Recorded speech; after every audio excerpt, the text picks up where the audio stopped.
And welcome back to Real Talk Sports with Rico. Today I'll be your host. Today's show, we are actually talking about UFC 294, and I have something special for you guys. I have our third guest in show history coming on the show. And so before we actually jump into the content, let me first and foremost thank Anchor for being our platform. Let me go ahead and thank the sponsors out there who put sponsorship on the show and the fans out there who have chimed in on a week-to-week basis here to help us drive content to the show. So without further ado, we're talking about 294 here. We're talking about Charles Oliveira, and then we're also talking about my main man, Islam Makhache, who I probably butchered his name, but that's okay because I got my main man, my expert, Davontae, the Big Hogan fight expert, coming onto the show right now, guys. So I want you guys to give him a warm welcome. Here he is right now. Let me unmute him and bring him onto the show. And bam, he is with us, man. Davontae. Hey, what's good, man? bro? That intro was fire, man. I was like your third guest, so that's flattering. I appreciate you having me on, man. Yeah, man. Hey, thanks for coming on to the show, man. I think a lot of times, man, they hear the show, they hear a lot of football, basketball. Yeah. And, we have a lot of diverse in this show, guys. We can go golf. We can go UFC. Yep. You guys know that I've also done some boxing as well. I've talked about Canelo Alvarez as well. So I'd love to diversify here on the show and talk a little bit more. But I'm bringing Davontae on, guys. This guy is actually a guy who actually knows jiu-jitsu, and he's going to talk a little bit about how that goes into MMA, right? Because there may be some people here looking at the show that maybe they want to learn jiu-jitsu, and they also are, as fans, how does that really play into it? And like I said, guys, this fight I think is perfect to really blend that in because you're looking at one fighter who is a wrestler. You're looking at one that is pretty versed in jiu-jitsu. I think that they would say, experts would say that. So let us go ahead and let me stop blabbering. Let's get into 294. And what are you most looking forward to in this upcoming fight, 294? So for me personally, Charles Bronx Oliveira is like one of my favorite fighters, and I ever since he lost to Islam, I was like, he didn't look right. He looked off. You know what I mean? Like he just looked fatigued. He looked like he was out of it. And then, when you're in your intro, you were saying like how one's a wrestler. Islam is a phenomenal wrestler. Don't get me wrong.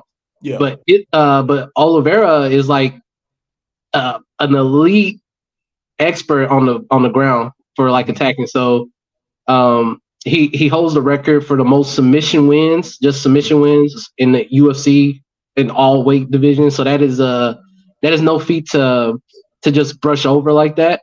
I just feel like, if you look at their last like 4 or 5 fights before their first matchup, Oliveira went through the gauntlet, man. I mean, he went through here. I actually got it right here. Let me see. He went through Tony Ferguson, Michael Chandler. Michael Chandler and him, that's when they fought for the title. It was vacant at that time, so they both was fighting for it. He beat Chandler. And I don't know if you remember that fight, but Chandler actually dropped him, and Oliveira survived. And then round 2, Oliveira hit him with a clean hook, and then it was history. I'm glad you brought up Chandler. I'm glad you brought up that, man. And not to cut you off. No, you're good. I'm glad you brought that up because I was going to bring it up later in the show, but Chandler is one of the fights that I wanted to talk about with how Oliveira was able to go ahead, and once he gets an opening on you, he chased him around the octagon and really punched him in, got him into submission form. Talk about how, one thing that he does well is that he's got some of the fastest finishes, I think average with about 6 minutes and 52 seconds there. So the faster the fight goes for Oliveira, the better off it is. And he had 20 finishes to his name. You mentioned Chandler and how he was able to really get into his pocket, so to speak, as you would say in the term. Tell me a little bit about that. Yeah, so just in that fight particularly, Oliveira, before that fight, he really had this label in the industry as a quitter. He bounced back and forth between featherweight, lightweight, and his it really stuck with people that he was a quote unquote quitter with the Holloway fight. And he messed his shoulder up or something happened injury wise, and then everybody was they didn't respect his power.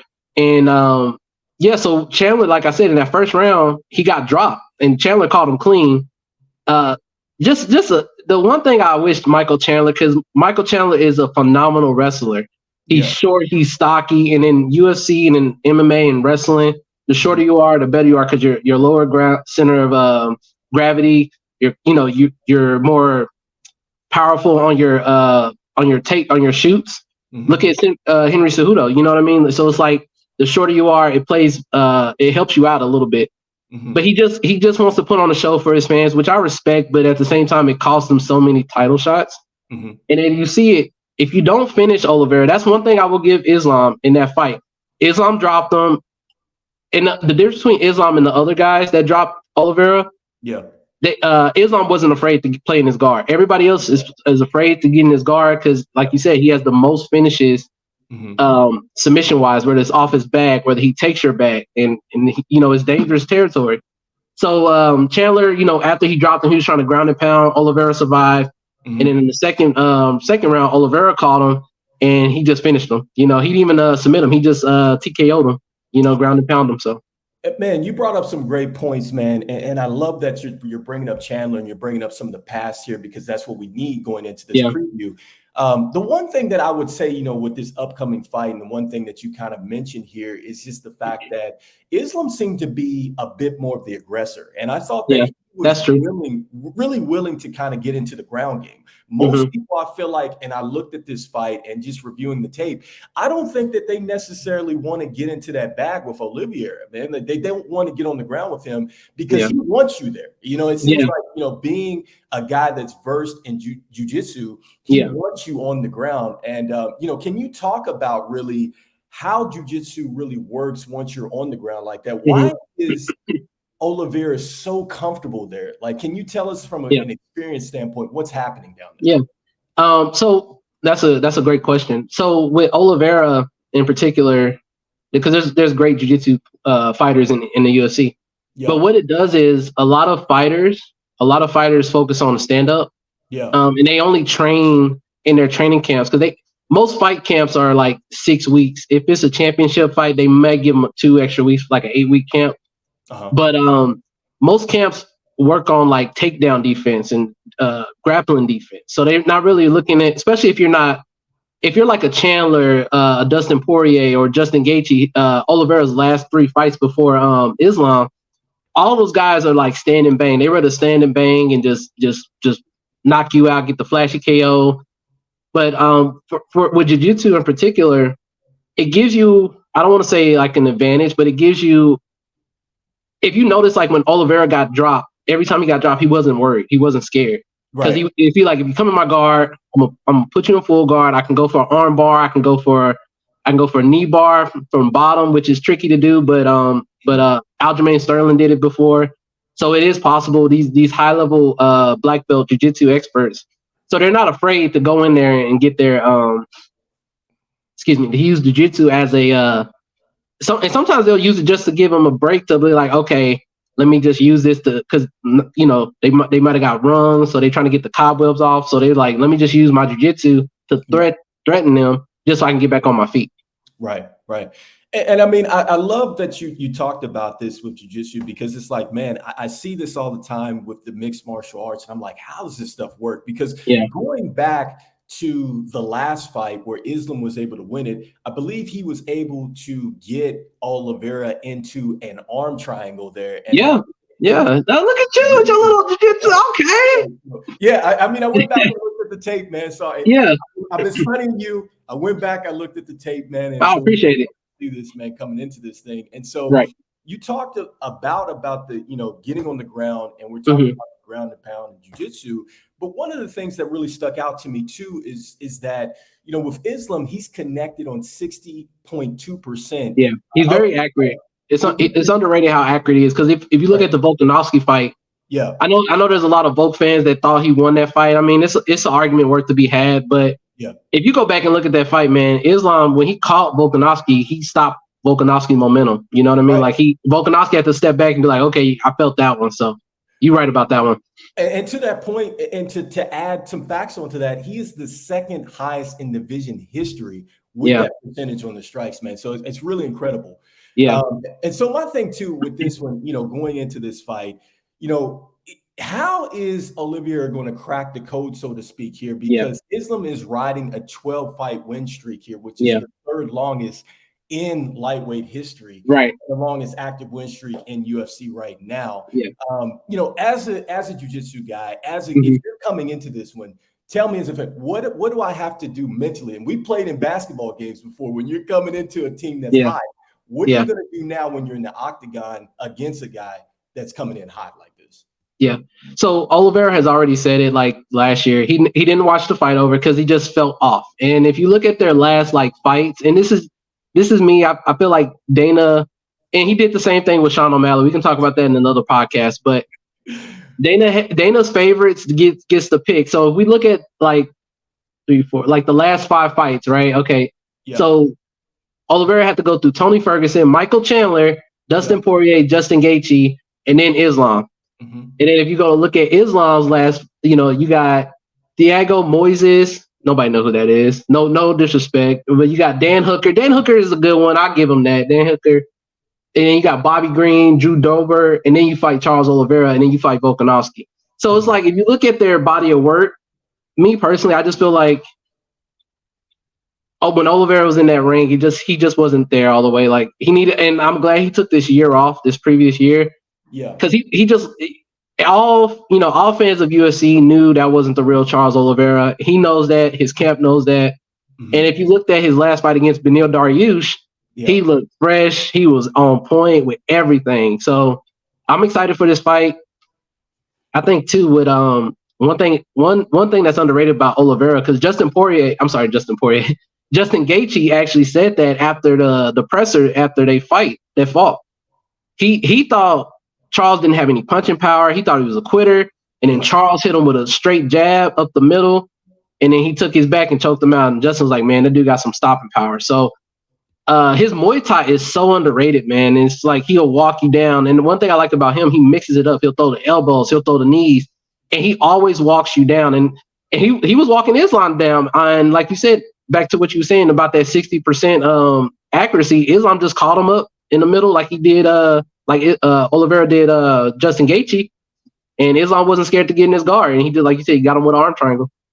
Let me ask you this, because you brought up something interesting too with the year off, and it looks like just mentally, you're expecting for Oliveira to really come into this fight a bit more focused. It seemed like he was out of focus going into 100%. that. Yeah. So, I mean, I'm going to throw up the tail of the tapes here, and we're looking at this. They're about the same height. We're seeing that they're almost about the same weight. The one thing with Oliveira is that he has that reach. We talked about how he's versed in the jiu-jitsu. So with that reach, he has that extra get over here power. But are you concerned here if you are Oliveira and you're in his camp with the fact that Islam is 30 of 48 on his takedowns in the lightweight here, which is relatively about 62.5%, which is the third highest in lightweight history, excuse me. Right. Would you be concerned with that coming into this next bout? It's always a concern when you have such a dominant streak as Islam has been on. Yeah. But I don't think anybody in Charles' camp is worried. Honestly, I think they had a great game plan last fight. It's just that, like you were saying, his mental dude got. If you look at his fights, every fight he fought with Chandler, Poirier, Gaethje, he all got dropped in those fights. He won them, but they were like hard fought wins. Islam kind of like didn't take a lot of damage physically, so he was able to fight more, and the competition was weaker, in my opinion, for Islam than it was for Charles. Mm-hmm. So when Charles got to fight Islam, it was just, man, it's just like your mind is willing, but your body isn't. And he took a year off, and I'm telling you, dude, I haven't seen him that sharp when he fought Dariush in a long time. So, but to go back to your question, Islam's going to have to, he won't be able to shoot a takedown on him straight away. Yeah. Charles' defense is too good. He does a great job of throwing kicks up the middle, knees up the middle to keep people away from that. Yeah. And then Charles does a great job of walking you down to the cage. Islam does too. So it's like whoever can control the pressure in the octagon control, I feel like that's going to have the advantage in that one. Okay, and then let me ask you this too. I mean, you're talking about, the year off too as well. Are you concerned a little bit with the fitness? Because the one thing that I saw in the Islam fight, in which he won, was I thought that he really didn't give Oliveira enough time to recover. It almost felt like, to me, Mm-hmm. he was more of the aggressor. And I think that if you're looking Yeah, at Oliveira and his fights and where he's most efficient, especially against Islam, he has to push forward in this fight. of course. I mean, that's just my personal opinion looking at the Mm-hmm. tape and all I've read here. I think that Oliveira has to push forward, but I think Islam kind of does a great job in kind of not giving Oliveira time to recover Yeah. once he does land some things there. Yeah, 100%. That was a great breakdown right there, because that's exactly what happens. Charles wants to push the tempo. His cardio is like amazing. I put his cardio up there with Max Holloway. It's just like Duke just has a never ending motor, and yeah, I would say like, and you saw it in the Volkanovski fight. Volkanovski does a great job of applying pressure to his opponents, and Islam was just picking them apart. Islam was catching them. Volkanovski started to pick up some steam in those later rounds, the rounds 4 and 5. But yeah, Oliveira does a great job of like his Muay. That's what I'm saying. His Muay Thai is so good because he'll walk you down. He'll throw jabs. He'll throw front head kicks. Like against Dariush, man. In the first round, he came out swinging. Dariush, he actually pulled guard on Dariush, and Dariush was trying to ground and pound, but he was making a miss off his back. Charles got back up to his feet. He did that Leon Edwards combo where he threw like a jab and then a head kick, and then that's what rocked the Dariush, and he just finished him right there. So I feel like Islam, because if anything, I don't know if he did, but if he watched the fight between Volkanovski and Islam, you can see him how he was able to just kind of like show some weakness in his armor, because before that everybody thought Islam was the next Khabib, the second coming of Khabib, and so, and a little tangent, man. I wish we was able to. I wish we could have seen Oliveira versus Khabib. That would have been a good fight too. That would have been a good one to see. Yeah, absolutely, man. And I love that too. I love the fact that you're bringing out some anticipation as well as a fan. And that's exactly what the audience wants to definitely hear Yeah. and see as well, man. So, going into this, what are your final thoughts as far as your predictions? Like, if you were to put something out there, Mm-hmm. give me some keys. Give me 3 keys for each fighter. What Each you're fighter. looking for as far as winning. Like, what does Islam have to do Mm-hmm. to win this? So for Islam, the 3 things I would say his keys to victory would be to stay patient. Yeah. Oliveira is an opportunistic submission expert. Yeah. Don't be cocky. Don't think you're fighting the same Oliveira you fought like last year. This is a new Oliveira. He's hungrier. He wants his belt back. And then finally, man, just stay aggressive. Push the pace, get him to the cage, try to take him down, and just work your ground and pound and just tire him out, and just because Islam, if you look at his fights, man, he takes a lot of decision fights. He has a few submission wins in there, but most of his fights, he's like Khabib. He'll maul you, get you to the ground, maul you, and just keep going. And then for Oliveira, man, same thing. Don't get in your head. Just trust your body of work. Be aggressive, man. Like keep going, keep attacking. Yeah. Honestly, I would like to see Oliveira use. He didn't do this in the first fight, but use those legs, man. Go for those leg kicks, man. Use those leg kicks. A wrestler needs his legs to do takedowns, and it's gonna be a 5-round fight. So those leg kicks add up. And then finally, man, just be patient as well. Don't rush. Don't get antsy because they're fighting, and the crowd's gonna be on Islam's corner, of course, but. The champ has a name, and that's Charles Du Bronx Oliveira, baby. Let's go. I got Charles winning it. I love that, man. I love that, man. I love the fact that he wants to get you on the ground, man. Like, I think like so many people get flustered on the ground. And it goes back to a conversation that we had in the green room after playing ball here earlier this week, man, about being in the pool of water, right? Like how you get frantic. And that's what I think about when fighters fight Oliveira. I think that they get on the ground, and it's like the people who don't get frantic, which I think Islam was able to do, not get frantic down there and be the he's comfortable down there. He's comfortable down there. Yeah, you got to be comfortable, I think, with this.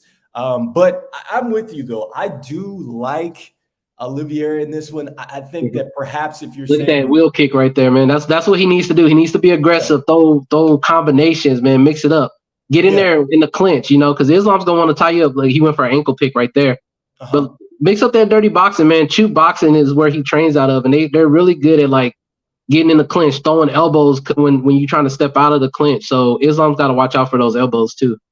I love that too, man. And I think one of the key aspects too, I think Islam maybe threw it onto Oliveira, but it was a wizard kick. I believe that Mhm. was very effective versus actually throwing some singles at Yeah, Oliveira as well, man. So, yeah, I love that whole sweet science that it comes with the UFC and being in right. the octagon. I think a lot of people see it's just a lot of pounding and things like that, Hmm. but there is a lot of strategical aspects that kind of go into that. And that's why I love that you came on the show, man, really to just talk about that from an MMA and, just from a jujitsu experience, man, of what's happening to you when you're in those situations. Right. So, I mean, with that, lastly, man, I mean, it looks like we're both, I think, sold on Olivier. I think he's going to come back fresh. I think he Yeah. is going to be able to get Islam into some exploitable matchups on the ground here. I think he's going Hmm. to be able to get into those submissions and things that Yeah. he would want to. So I agree with you. I'm hoping that that is the case. But it doesn't shock me, or it wouldn't shock me, really, Right. with the way that, like I said, if Islam is able to come out and win this fight, only because he's been so hot and Yeah. also because he has, so to speak, a game plan in which it worked Hmm. last time around. Yeah, and that's what I was alluding to in his keys to victory. If Islam gets in there thinking that if he doesn't respect Oliveira's ground game or anything like that, that's going to be a huge mistake for him Uh-huh. because I feel like again, I really just feel like the only reason why he lost, not taking anything from Islam, but it was just Charles wasn't there mentally, man. It's like he was checked out the moment the bell rung, and because if you look at him, like when Islam like knocked him down, and this could just be because he caught him clean and almost knocked him out, but when he got into that arm triangle, he didn't really try to fight it. He didn't, to defend the arm triangle. When somebody gets you in there, you supposed to, we call it answering the telephone. You're supposed to put your hand up here so that the circulation doesn't get cut off. And Yeah. he just accepted defeat right there. So Yeah. um, and I like what Charles said too, because an interviewer asked him, "Have you watched that fight over?" And he said, "No." He was like, "That wasn't me in there. I don't know who that was." So Yeah. he basically doesn't even want to, like, he's basically buried that and he's moved past that. Let's see if he can exercise his demons October 21st. Yeah, man, I'm looking forward to it. We'll definitely be in viewership for that, and we for sure will be doing a show after that, guys. So just to let you know, and before we actually get out of here, Davontae, I would not be doing the people justice here if we didn't talk about your brand. I'm sure there's some people out there that might be like, "Yo, I'm loving what I'm seeing on the screen here, courtesy of PS4, this UFC 4 gameplay that you guys are seeing that we're also elaborating some points on." But as they would say sometimes, Davontae really does this stuff for real. Davontae, tell us a little bit, man, about what you got going on here, your brand, and your movement, really, and where people can find you. Yeah, man. Appreciate you having me on, man. It was a blessing. Yeah, so you can find me on social media at Devontae12T. Instagram and YouTube are my only social media. I'm Mhm. also a writer. I'm working on my book right now, hoping to have that published by the end of the year. So stay tuned for that as well. But yeah, my YouTube, I do jujitsu content. I mean, I do breakdowns and I do anime stuff. So if you're interested in any of that, come through and check us out. We'd love to have you. And I got my clothing brand right here too, 12 Testament. So, that's the movement as a man of God. My faith is very important to me. It's part of me. So this is my movement and everything that I do. So, you know. Absolutely. And then can they pick up the shirt there? If perhaps they DM you on the YouTube or what Yeah, is yeah, yeah. Yeah. I'm working on a website right now to get that up, so it make it more efficient for people to go get it. But right now, if you want any product, just shoot me a DM and I'll work out with you. Perfect, man. You heard it first, man. Devontae, the big Hogue. Ah, man, stop it, boy, Rico. The people's champ over here, man. I'm trying, man. I'm not. I'm just trying to follow like my big bro over here, man. You doing big things, man. I love you, man. All right, hey, man, we love you too, man. I love you as well, man. I appreciate you coming on the show, taking time, man, and really giving your expertise here, man. And there you have it, guys, man. This is Devontae. You know where to follow him. I'll put that in the show notes, guys. Once again, before we get out of here, I just want to thank Anchor for being our platform. You can find us there on Spotify podcasts. It's formerly was Anchor.